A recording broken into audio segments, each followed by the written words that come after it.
હાલો મિત્રો, કેમ છો? તો મિત્રો સ્વાગત છે તમારું આજના એક નવા વિડીયોમાં. મિત્રો આપણે આજના વિડીયોમાં વાત કરવાના છીએ કે ઇન્સ્ટાગ્રામનું એકાઉન્ટ છે તેને પરમાનન્ટલી ડિલીટ કેવી રીતે કરવું. તો મિત્રો પહેલા તો આપણે ઇન્સ્ટાગ્રામમાં આવી જઈએ. તો મિત્રો આપણે ઇન્સ્ટાગ્રામમાં આવીને પછી પ્રોફાઇલમાં આવી જવાનું રહેશે. તો મિત્રો પ્રોફાઇલમાં આવીને પછી તમને દેખાતો હશે એડિટ પ્રોફાઇલ, તો એડિટ પ્રોફાઇલમાં આવી જવાનું. એડિટ પ્રોફાઇલમાં આવીને થોડોક સ્ક્રોલ કરીને નીચે આવી જવાનું. પછી મિત્રો તમને નીચે દેખાતો હશે પર્સનલ ઇન્ફોર્મેશન સેટિંગ, તો ત્યાં ક્લિક કરી નાખવાનું.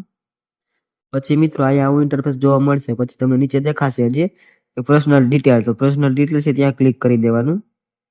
પર્સનલ ડિટેલમાં તમે ક્લિક કરશો તો મિત્રો આપણે પર્સનલ ડિટેલમાં ક્લિક કર્યું પછી આપણે આવું ઇન્ટરફેસ જોવા મળ્યું છે. તો તમને હજી નીચે દેખાતું છે અકાઉન્ટ ઓનરશિપ એન્ડ કંટ્રોલ, ત્યાં ક્લિક કરી દેવાનું. મિત્રો આપણે અહીંયા ક્લિક કર્યું અકાઉન્ટ ઓનરશિપ એન્ડ કંટ્રોલમાં, પછી પાછા બે ઓપ્શન દેખાશે. એમાં નીચે છે બીજાનો ડીએક્ટિવેટ એન્ડ ડિલેટિંગ, ત્યાં ક્લિક કરી દેવાનું.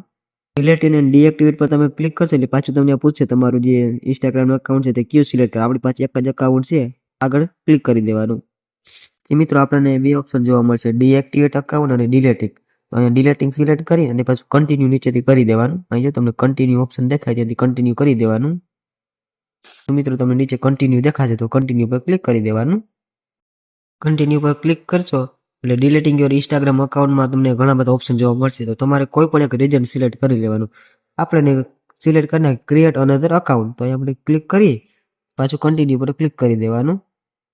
તો પાછું કન્ટિન્યુ પર ક્લિક કરી દેવાનું. પછી મિત્રો તમને આવું ઓપ્શન જોવા મળશે એટલે તમારે કન્ટિન્યુ કરી દેવાનું.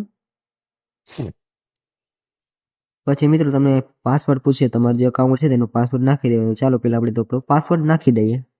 તો મિત્રો આપણે કન્ટિન્યુ પર ક્લિક કરશું એટલે તમને પાછું પૂછશે ડિલીટ અકાઉન્ટ. તો તમારે ડિલીટ અકાઉન્ટ કરવું હોય તો ડિલીટ ઉપર ક્લિક કરી દેવાનું રહેશે. તો તમે જેવું ડિલીટ ઉપર દબાવશો ને થોડી વારમાં તમારું અકાઉન્ટ ડિલીટ થઈ જશે અને તમારી આઈડી લોગ આઉટ થઈ જશે. જો તમારી આઈડી લોગ આઉટ થઈ જાય તો સમજી લો કે આપણું અકાઉન્ટ ડિલીટ થઈ ગયું છે. પછી મિત્રો 30 દિવસ પછી એકલું ડિલીટ થઈ જશે. તો આવી રીતે મિત્રો ઇન્સ્ટાગ્રામનું એકાઉન્ટ ડિલીટ કરવામાં આવે છે. તો જો મિત્રો વિડીયો ગમ્યો હોય તો વિડીયોને લાઈક કરી નાખજો, ચેનલ પર ન હોય તો ચેનલને સબસ્ક્રાઇબ કરી નાખજો. ચાલો મળીએ એક નવા વિડીયોમાં, ત્યાં સુધી બાય બાય.